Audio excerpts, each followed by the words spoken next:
ถ่ายคลิปลูกมันถ่ายคลิปมันถ่ายคลิป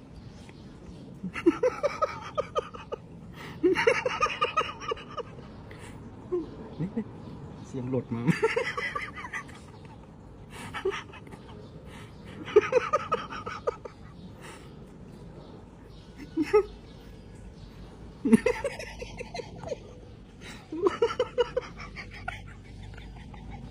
เนี่ยหลุด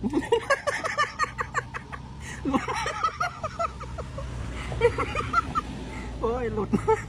เบนดี้หลุดเนี่ยหลุดไหมหลุดไหม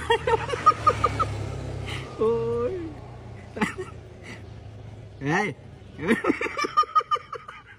มึงเห็นยังบ่ทันแล้วมึงเสร็จกูแล้วมึงสิลี่ยังเอาวางดูบ่ต้องลี่เรียบร้อยแล้วบ่ทันแล้ว